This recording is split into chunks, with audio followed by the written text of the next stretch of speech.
induzco la proliferación de células antitumorales y sé que estas tienen una inmunológica, esta respuesta va a ser, en aquel que funcione, va a ser mantenida a lo largo de muchos años. Incluso hay algún porcentaje, un pequeño grupo de pacientes en los cuales se tuvo un efecto positivo y ahora, después de años de seguimiento, se puede decir que están curados sin ningún tipo de tratamiento, porque el sistema inmune tiene memoria y continúa la respuesta antitumoral. Esas son algunas características importantes que hay que mencionarles. La primera vacuna contra el cáncer fue aprobada porque aumentó significativamente la supervivencia de los cáncer de próstata. Sipuleucel-P es una vacuna antineoplásica por el cáncer de próstata. La industria, en este caso Bristol Myers, comunicó que esta organización ha sido hace como 4 años, que en 1.000 pacientes tratados con ipilimumab, aproximadamente 20% están vivos a 3 años de seguimiento. Se demostró que anticuerpos no solamente anti-CTLA-4, sino anti-PD-1 demuestran respuestas en el 30% de melanomas, 30% de renales y en cáncer de pulmón. Y bueno, existen, como les dije, numerosos estudios que están combinando agentes inmunoterápicos y quimioterapia también para el manejo de los pacientes. Entonces, fue tan importante esta revolución en el manejo del sistema inmune frente a la lucha contra las células neoplásicas que la revista Science en el año 2013 pone como la noticia más importante del año las publicaciones sobre inmunoterapia y el cáncer, ¿no? Fue un punto de quiebra realmente, luego del año 2010 que se publica el primer estudio de ipilimumab como el nuevo malito, de ahí en adelante pues ha cambiado bastante la concepción y el manejo terapéutico de estos pacientes. A ver, entonces, revisemos un poquito, antes de entrar al tema en sí, las bases de la respuesta inmunológica. Ustedes saben, y ya esto lo tienen muy claro por sus estudios en inmunología básica, que existen 2 tipos de respuesta, ¿no es cierto? La inmunidad innata y la inmunidad adquirida. ¿Okay? Entonces, la inmunidad innata es aquella inmunidad, digamos, inicial, es la primera línea de defensa que existe contra las infecciones o contra las células tumorales, ¿no? Es el desarrollo inicial inmunológico, es inespecífica, ¿no es cierto? Actúa de manera general frente a agentes patógenos. Las células fundamentales de tipo de inmunidad son los polimorfos nucleares, los macrófagos, las células tumoral killer, ¿no? Y algunas citocinas como el factor de proceso tumoral, proteínas de fase aguda o lisocimas. Es la primera barrera defensiva que existe. Pero cuando ya el sistema inmune conoce al agresor, ya desarrolla una respuesta mucho más elaborada, mucho más específica, ¿no? Esa es la respuesta a la inmunidad adquirida. Esta se adquiere, se desarrolla después de una persona patógena. A diferencia de la primera, es específica y tiene memoria. Aquí las principales células que comandan este tipo de inmunidad son los linfocitos, los B, los T, ¿no? Y las principales moléculas son los anticuerpos dirigidos contra antígenos obviamente específicos, ¿sí? Entonces, eso es como una especie de cuadro de resumen de innata y adquirida. Ambos tipos de inmunidad tienen un efecto antineoplásico. O sea, cuando uno habla de inmunidad y cáncer, ambas tienen su acción en momentos distintos, ¿no? Sin embargo, la principal inmunidad antitumoral es la inmunidad adquirida, particularmente la producida por los linfocitos T citotóxicos. ¿Okay?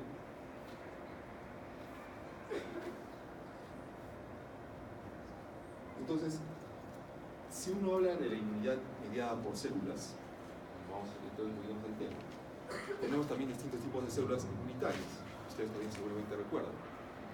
Las células T colaboradoras, los CD4, que son como una especie de orquestadora, ¿cierto? Que secretan citoquinas, ¿no? Y van dirigiendo los caminos de la respuesta inmunitaria. Las células T de memoria, que son las que se generan después de que se ha producido una inmunidad adaptativa o específica y que quedan ahí como una especie de reserva para que cuando se produzca un nuevo contacto con el antígeno, pues salga, se prolifere y comience a producir anticuerpos específicos contra ese antígeno. Las células T citotóxicas, las CD8 positivas, que son las células encargadas de atacar, de eliminar, en este caso, las células tumorales, que secretan perforinas, linfotoxinas. Y las células natural killer también, ¿no? Que son linfocitos grandes celulares, que también secretan perforinas, isocinas o enzimas que causan muerte celular. ¿Okay? De estas, sin lugar a dudas, las que cumplen un rol fundamental en la terapia, en la respuesta antitumoral, son los test citotóxicos, o sea, son CD8.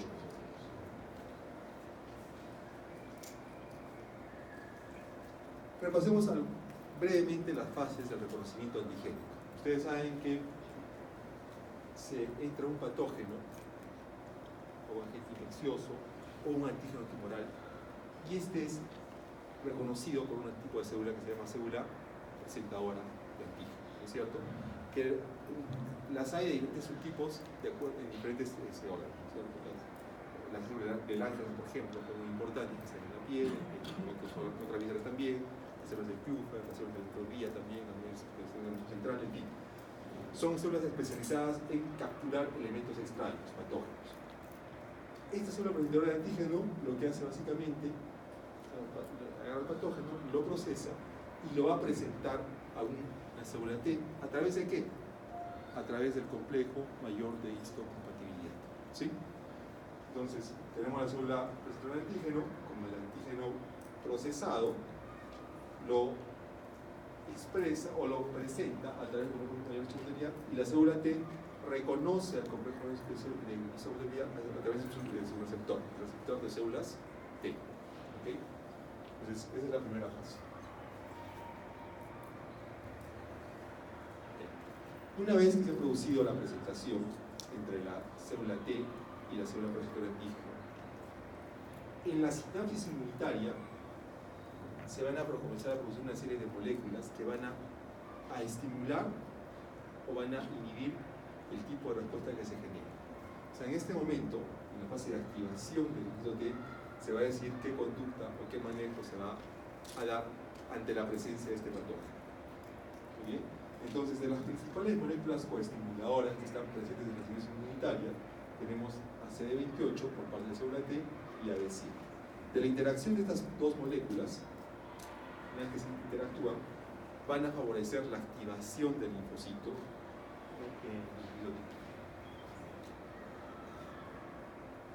Entonces, una vez que se activan, que interactúan estas moléculas coestimuladoras, el linfocito se activa y comienza a producir clones, ¿no? Y que van a producir una serie de citoquinas, perforinas, lisocimas, que van a tener como blanco a la célula que tiene ese antígeno o ese vector. Y se genera la respuesta inmunitaria. ¿Ok? Muy bien. Entonces, hasta ahí todo muy fácil, ¿no es cierto? Entonces, todo funciona muy bien. Entonces, se supone que entra un patógeno infeccioso o en este caso tumoral y el sistema inmune lo reconoce, se activa y lo elimina. La inmunovigilancia antitumoral. Entonces la pregunta es ¿por qué cáncer? O sea, la primera pregunta que se debe hacer es ¿por qué se produce cáncer? Si el sistema inmune está ahí, está vigilando y erradica cualquier antígeno tumoral, ¿por qué tiene que desarrollar cáncer? Entonces, este sistema de inmunovigilancia se vio después de que no era tan efectivo y no era tan bonito como se describía, ¿no? Entonces, por eso dije, no, acá no es que exista inmunovigilancia, lo que se produce es que realmente el sistema inmunológico comienza a producir una serie de mecanismos de respuesta frente a este antígeno tumoral, ¿no? Y se van a comenzar a editar una serie de respuestas que en algunos casos van a ser exitosas y en otros no. Y la célula tumoral va a comenzar o va a lograr evadir este sistema inmunológico gracias a la adquisición de nuevas mutaciones.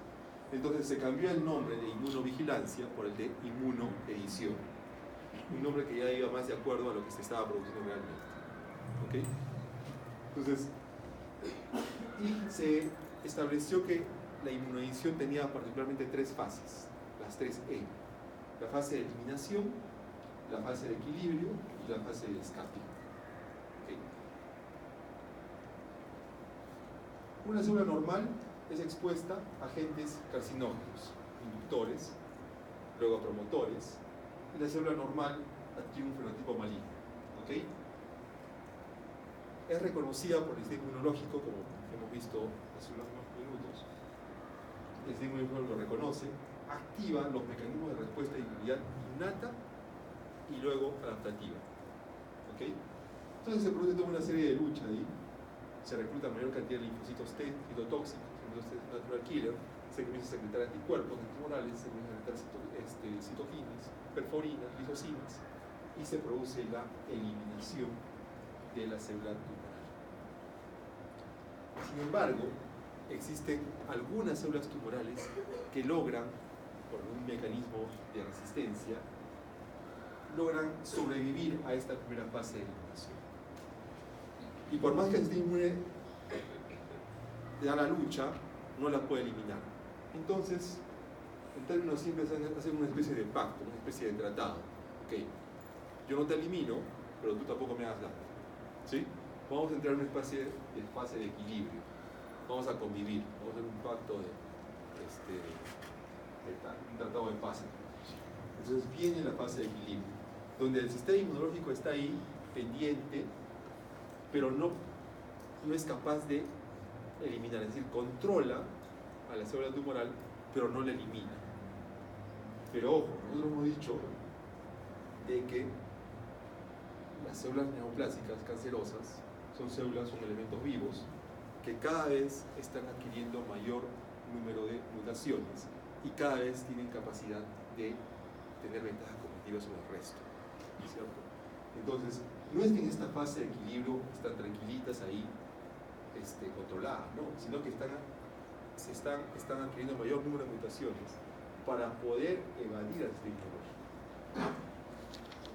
Ahora bien, otro aspecto importante es de que durante esta fase, en la primera fase se eliminaron casi todas las células tumorales, pero quedaron estas células que eran resistentes a la eliminación, controladas pero resistentes a la eliminación.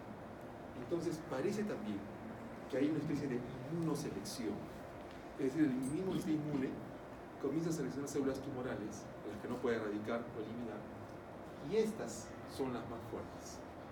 Entonces se seleccionan las mejores. Ahora bien, estas células tumorales seleccionadas o inmunoseleccionadas comienzan a crear mayor número de mutaciones y producir mayor inestabilidad genómica en las mismas.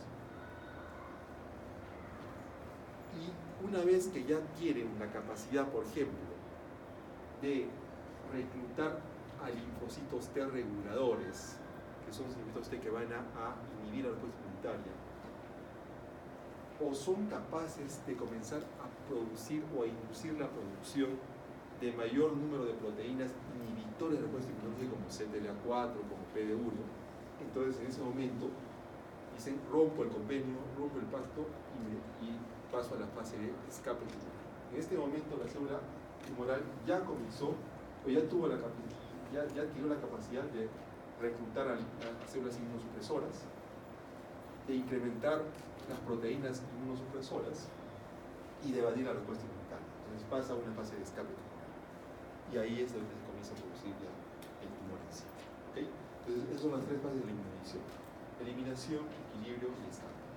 ¿Okay?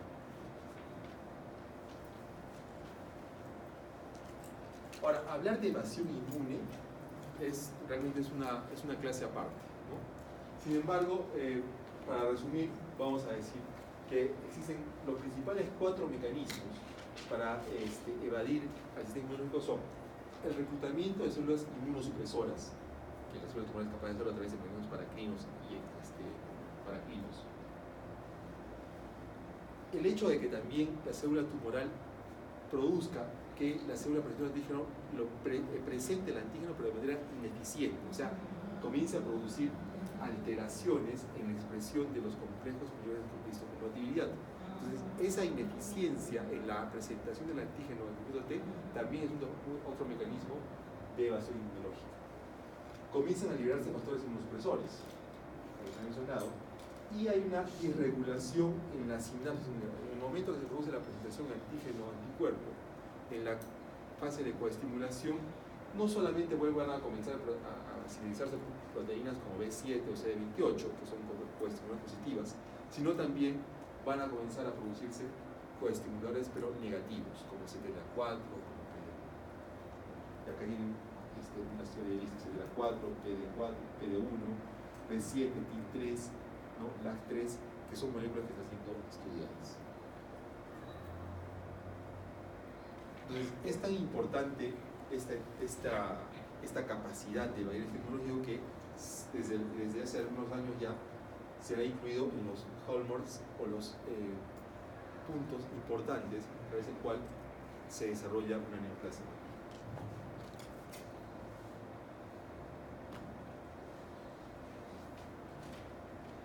Vamos a pasar esto de acá. Entonces, fíjense, retornamos nuevamente a la fase de reconocimiento antigénico, y yo les había mencionado que cuando una célula presentora de antígeno capta un antígeno tumoral, esta lo presenta a la célula T a través del complejo de histocompatibilidad, ¿cierto? Se produce el reconocimiento antigénico y luego aparecen moléculas coestimuladoras como CD28 y B7 que una vez que se unen producen una respuesta inmunitaria positiva, ¿ok? Se estimula la producción de linfocitos contra las células tumorales. Muy bien. Pero como todo en la vida, hay un equilibrio, ¿sí? Entonces, como esta respuesta inmunitaria, inflamatoria, no puede ser permanente, persistente, y tiene que tener cierto grado, porque si no le haría daño al mismo organismo, el linfocito T también, en una especie de poder equilibrar las cosas, comienza a producir estas proteínas, que son los CTLA4, que lo que hacen básicamente es competir. Lo que hacen básicamente es competir con CD28 por B7. Entonces, compiten con CD28 y se unen a B7. Y al producirse la unión entre CTLA4 y B7, la respuesta ya no va a ser positiva, sino va a ser negativa. O sea, van a inhibir la respuesta inmunitaria. ¿Okay? El problema está en que de esto se aprovecha la célula tumoral, porque la célula tumoral lo que hace es inducir la mayor síntesis de CTLA4.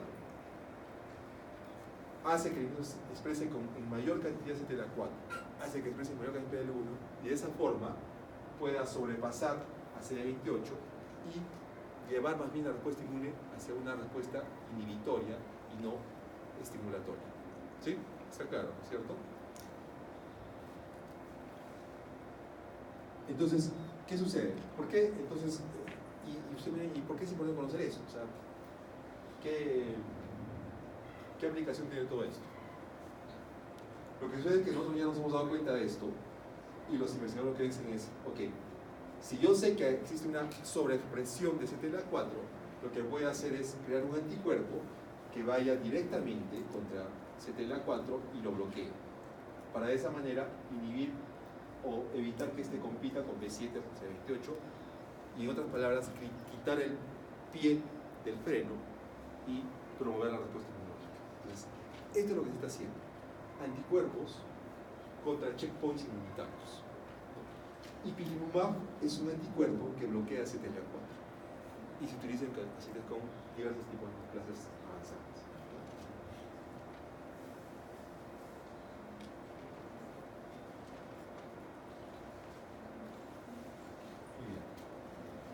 Entonces, como ven en este gráfico, son innumerables, y este gráfico se ha quedado ya antiguo, ya de diapositiva, pero son innumerables los estudios que están saliendo en diferentes tipos de cáncer, con diferentes drogas, vacunas o anticuerpos monoclonales, y yo les he dicho el polvo, que lo que hacen fundamentalmente es activar el sistema inmunológico para que ataquen a las células tumorales.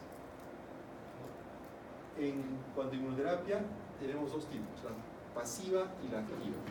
La pasiva, por ejemplo, cuando nosotros hacemos anticuerpos monoclonales, inducimos cierto tipo de respuesta, ¿no?, inmunológica frente al tumor. Y la activa tenemos dos tipos, la específica y la inespecífica. La específica es cuando nosotros, por ejemplo, aplicamos vacunas, como el Sipuleucel-T en cáncer de próstata. O algunos estudios lo que se está haciendo es retirar linfocitos tumorales en un paciente, estudiarlos y genéticamente manipularlos para que estos linfocitos puedan reconocer específicamente a las proteínas que tiene el tumor del paciente. Una vez que se les manipula específicamente, es la tecnología de las células CAR, una vez que se les manipula genéticamente, se vuelve a reinfundir al paciente para que esos linfocitos que ya han sido adiestrados, en otras palabras, ataquen al tumor del paciente. La terapia celular adoptiva. Y la inmunoterapia inespecífica, como mencioné con citoquinas como interleuquina 2, por ejemplo, que promueve la proliferación de linfocitos T, ¿no? Como la aplicación de vacunas como BCG, ¿no? Y las proteínas de control inmune, que es lo que les había mencionado, por los anticuerpos que bloquean, por ejemplo, a ACTLA4, a PD1 o a LAG3, que son proteínas coestimulatorias de tipo inhibitorio de la respuesta inmunológica. Esto es lo que les había mencionado, la transferencia de células adoptivas, ¿no? que ya hay innumerables artículos al respecto, donde básicamente se manipula genéticamente los linfocitos de los pacientes para que estos sean capaces de reconocer y atacar células tumorales, ¿no? Hay numerosos estudios que han demostrado su eficacia en pacientes, por ejemplo, con melanoma. Esto lo vamos a ver un poquito más rápido.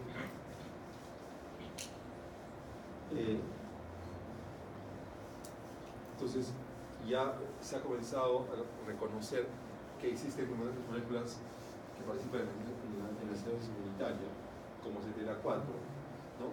Que sobre todo están expresados en la primera fase cuando la célula dendrítica presenta el tumor. Pero cuando ya el tumor está desarrollado, en el mismo nicho tumoral también existen mecanismos por el cual las células tumorales pueden evadir el sistema inmunológico, y ahí expresan, además de CTLA4, hace que se expresen otros tipos de checkpoints o proteínas de control inmune diferentes, ¿no? Como por ejemplo PD1 su ligando PDL1. Entonces también se conoce y existen anticuerpos que van a bloquear la interacción entre PD1 y PDL1 y de esa forma también incrementar la respuesta inmunitaria. Entonces ahí por ejemplo ven este cuadro donde se mencionan los principales métodos terapéuticos en inmunoterapia, ¿no? Y como ustedes ven acá, es un gráfico donde se ve, por un lado, aquellos que son proteínas estimulatorias de la respuesta inmune y proteínas que son inhibitorias, ¿no? CTLA4, PD1, LAG3, y en todas estas moléculas están produciendo anticuerpos para poder bloquear su acción en el medio tumoral. Y también se está manipulando, o a través de anticuerpos también, la estimulación positiva de aquellos que son proteínas checkpoints que activan la respuesta inmunológica.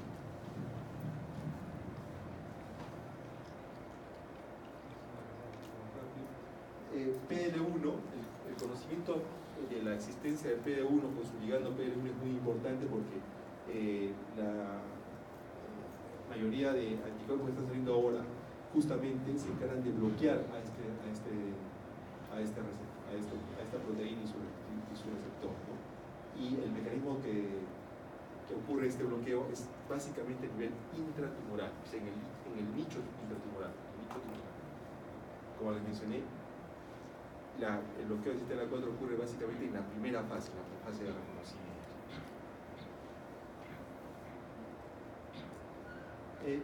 Rápidamente, este es el estudio del año 2010 que les mencioné al inicio, donde es el primer estudio de fase 3 que demostró, que se podía incrementar la sobrevida en pacientes con melanoma avanzado después de haber sido sobretratados, porque no había nada, o sea, un paciente que ya progresaba en quimioterapia con melanoma metastásico, pues no se le ofrecía nada.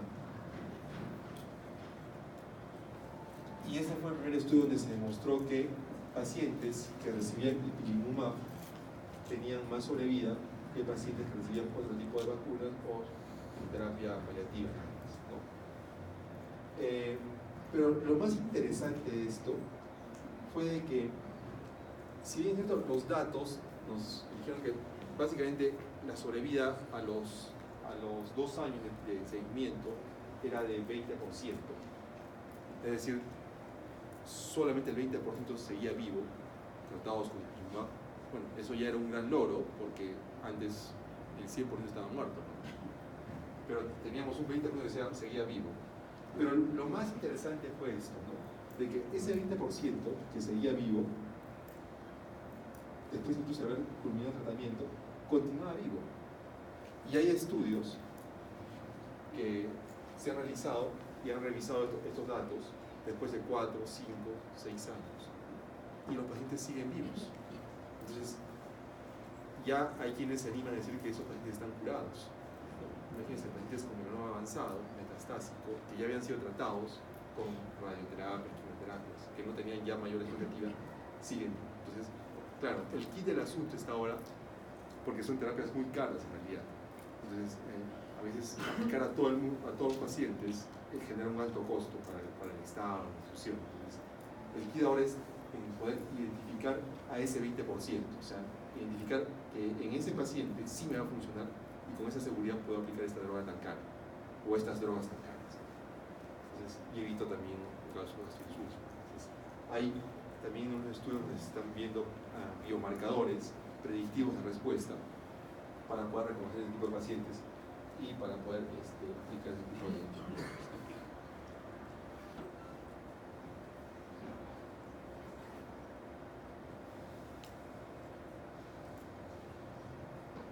un anticuerpo importante es nivolumab, es uno de los primeros que salió, que bloquea a PDL1, PD1.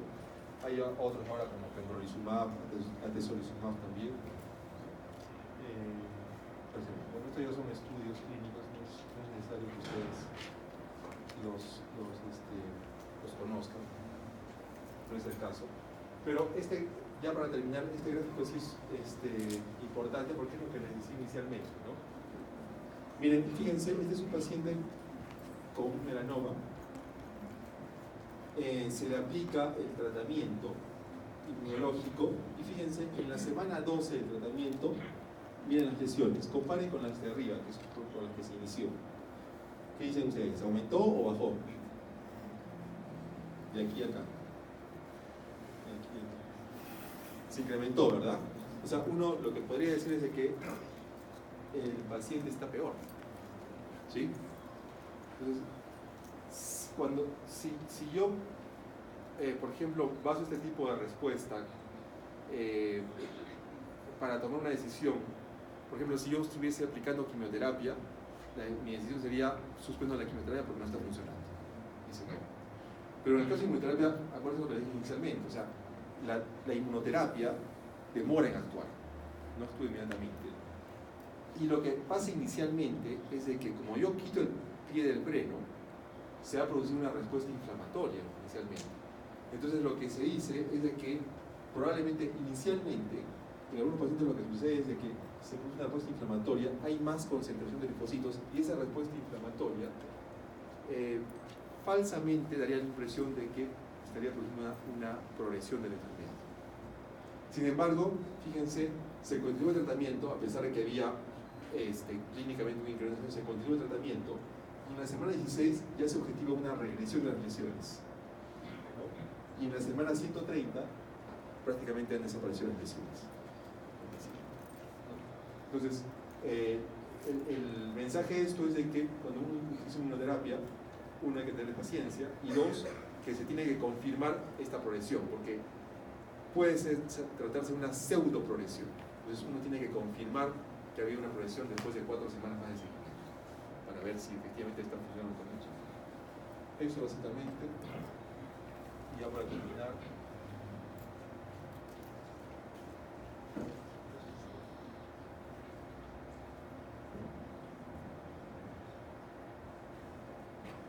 Eso es importante porque fíjense, ahora lo que se está viendo es de que, ok, hay pacientes que funciona y no funciona. ¿Y en quiénes funciona? Funciona básicamente en aquellos que tienen un fenotipo inflamado. O sea, en aquellos pacientes donde se objetiva que hay bastantes elementos intratumorales, ¿no? Y hay todo un cortejo de macrófagos, citoquinas proinflamatorias en el nicho tumoral, en esos pacientes funciona mejor la inmunoterapia. A diferencia de los pacientes que tienen un fenotipo no inflamado, ¿no?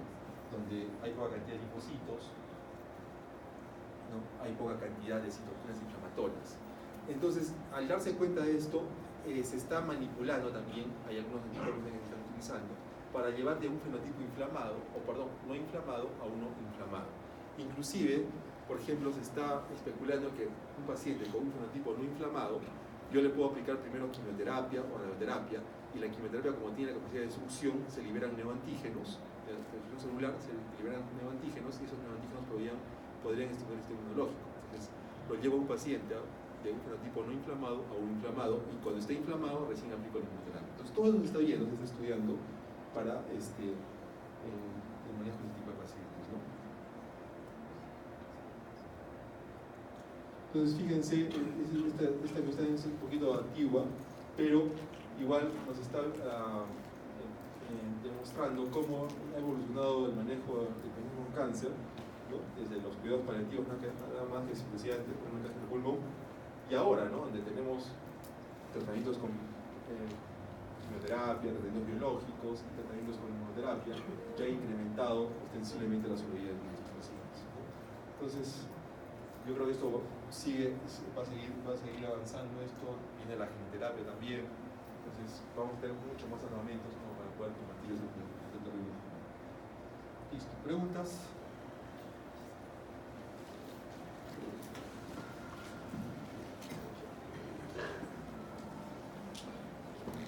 Muy bien. Entonces nos vemos el día lunes, ¿ya? Con la sección que